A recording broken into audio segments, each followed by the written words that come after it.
পরিচ্ছন্ন জীবন যাপন করেন। একটা যুবক পরিচ্ছন্ন জীবন যাপন করে, যুবকরা আজ যা করতেছে ও দুঃখ লাগে। তথাকথিত কেউ ইয়াবা টানে, কেউ ওইটা টানে, কেউ বেতিদিন টানতেছে, কেউ ফোসকা টানতেছে। ফোসকা দেখছেন তো, এক ধরনের গাড়া আঠা টানতেছে, যুবকদেরকে নষ্ট করে দিচ্ছে। যুবকরা কেউ কেউ ইঞ্জেকশন দিচ্ছে, নাউজুবিল্লাহ। এগুলি তো কোনো ভালো লক্ষণ নয়, এগুলি হচ্ছে যুবকদের বিনষ্ট হওয়ার কারণ।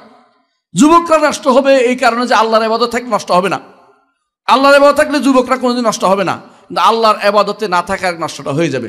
আল্লাহর ইবাদতে যদি থাকতে হয় তাহলে প্রথম কাজ কি বলছিলাম, ঈমান না হলে আপনার কিন্তু আল্লাহর ইবাদত করা নসিব হবে না।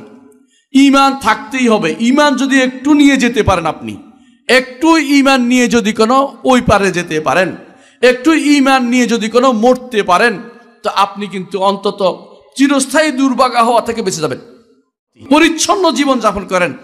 একটা যুবক পরিচ্ছন্ন জীবন যাপন করে, যুবকরা আজ যা করতেছে ও দুঃখ লাগে।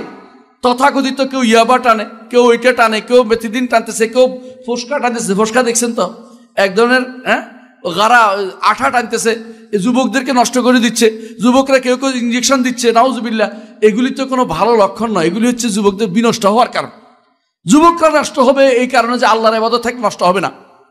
আল্লাহর ইবাদত থাকলে যুবকরা কোনোদিন নষ্ট হবে না, কিন্তু আল্লাহর ইবাদতে না থাকার নষ্টটা হয়ে যাবে। আল্লাহর ইবাদতে যদি থাকতে হয় তাহলে প্রথম কাজ কি বলছিলাম, ঈমান না হলে আপনার কিন্তু আল্লাহর ইবাদত করা নসিব হবে না। ঈমান থাকতেই হবে। ঈমান যদি একটু নিয়ে যেতে পারেন, আপনি একটু ঈমান নিয়ে যদি কোনো ওই পারে যেতে পারেন, একটু ঈমান নিয়ে যদি কোনো মরতে পারেন, তো আপনি কিন্তু অন্তত চিরস্থায়ী দুর্ভাগা হওয়া থেকে বেঁচে যাবেন।